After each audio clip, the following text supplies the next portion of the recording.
안녕하세요. 무하바 이현철입니다. 반갑습니다, 여러분. 요즘 부동산 뉴스들 많이 보시죠. 서울에 있는 각 지역별로, 강남부터 시작해가지고 각 지역별로 아파트들이 지금 신고가를 경신하고 있다. 이런 뉴스들이 지금 속속 나오고 있습니다. 이게 지금 어떤 현상인지, 이런 뉴스들이 의미하는 바가 굉장히 지금 큽니다. 제가 옛날부터 곧 부동산에 폭등이 올 것이다 라고 예견을 했었는데요. 지금 거의 그러한 방향으로 가고 있는 것 같습니다. 그래서 지금 보면 2006년과 같은 상황이 곧 벌어질 것으로 예상이 됩니다. 지금 집을 가진 분들이 집을 이제 팔질 않고 다 걷어들이고 있어요. 아파트의 매물이 이제 거의 없어지는 겁니다. 그래서 몇 사람만 사도 그냥 가격이 확 뛰는 거예요. 그런데 지금까지 어떤 규제나 이런 걸로 인해서 매수 심리가 약간 어느 정도 위축이 되어 있다가 그걸 극복하고 올라가니까 이제는 거의 모든 사람들이 올라가는 게 그냥 기정사실화 되어 있는 겁니다.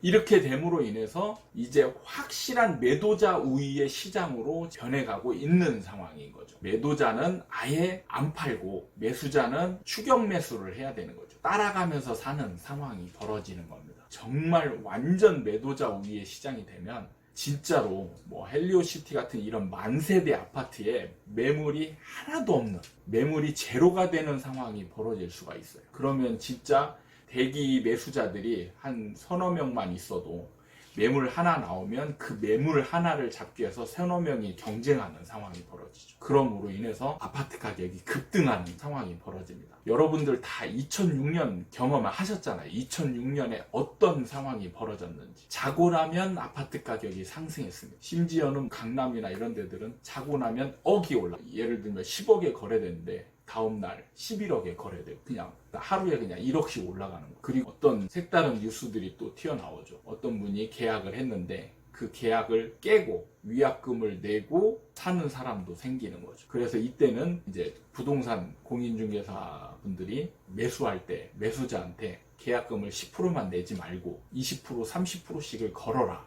이렇게 얘기를 합니다. 이제는 진짜 10% 계약금만 내고 잔금 기간을 한 달 잡잖아요. 그러면 이 매수자는 불안해서 이제 잠을 못 잡니다. 10%만 낸 사람은.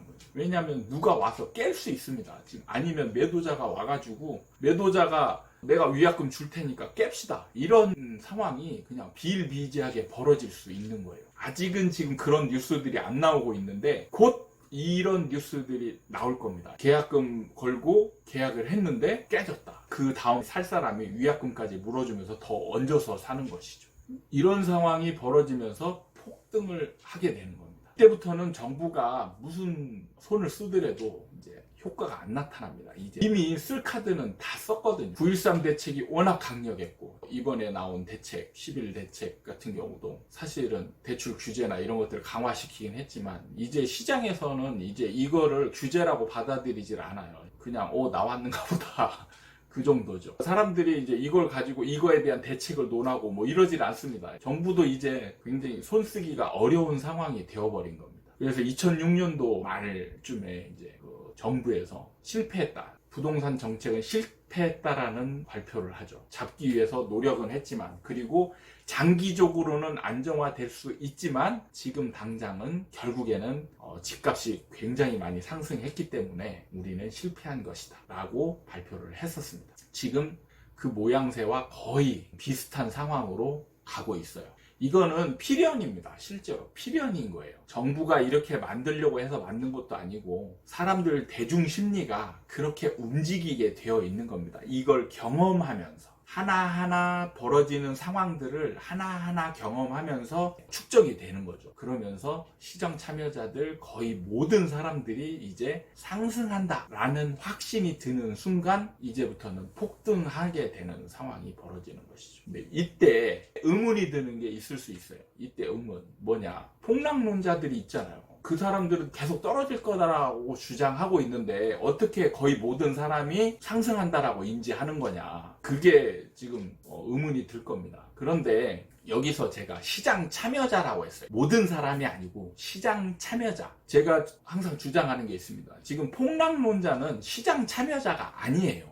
이해되시죠? 시장 참여자는 시장에 들어와서 이걸 살까 말까 고민도 하고 팔기도 하고 이래야 시장 참여자지, 관망하는 사람은 시장 참여자가 아닌 겁니다. 이해되시죠? 지금 폭락론자들은 시장 참여자가 아닌 거예요. 이분들이 시장에 미치는 영향은 거의 제로에 가깝습니다. 지금 상황에서. 그러니까 이분들은 시장에서 이제 제외시키는 거죠. 그리고 폭락론자들이 주장하는 투기꾼들에 의해서 시장이 움직이는 상황이 벌어지는 겁니다. 그래서 2006년과 같은 상황이 반드시 벌어질 것이다.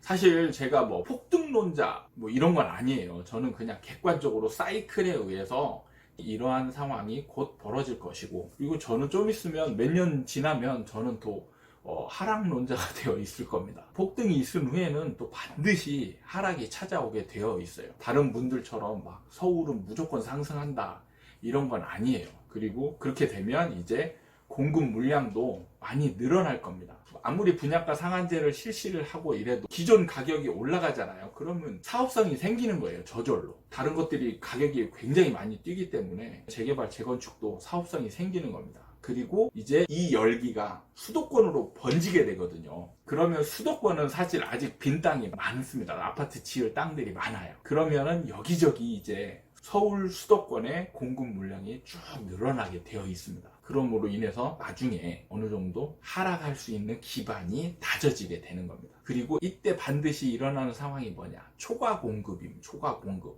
사실 지금은 서울 수도권으로 봤을 때 어느 정도 공급이 충족된 상태예요. 그냥 가구 수 대비 지불을 따져봤을 때 충분한 상황입니다. 그리고 이후로 공급되는 것들이 이제 초과 공급이 되는 것이죠. 그러니까 지금 집이 모자라서 올라가는 건 아니다라는 거를 제가 저번 동영상에서 말씀을 드렸던 거죠. 지금 투자 상품이기 때문에 투자 수요가 많아진 거고, 오히려 매도 물량이 줄어서 수요 공급이 어긋난 것 뿐이지 그냥 집이 부족한 건 절대 아니다. 이것을 명심하시기 바랍니다. 지금 상황은 초과 공급 상태고, 투기 장세에서는 이러한 초과 공급을 충분히 소화합니다. 그리고 이게 이제 하락이 될 때 초과 공급됐던 게 이제 영향을 미치는 거죠. 그럼으로써 하락을 가속화시키는 작용을 하게 되는 거예요. 그래서 반드시 초과 공급이 생겨야 나중에 하락할 때 이 하락하는 게 지속되는 거예요. 그러한 게 사이클의 원리고, 이게 대중심리입니다. 이런 것들을 잘 이해하셔야 시장을 바로 읽을 수 있다. 이렇게 말씀드리고 싶습니다.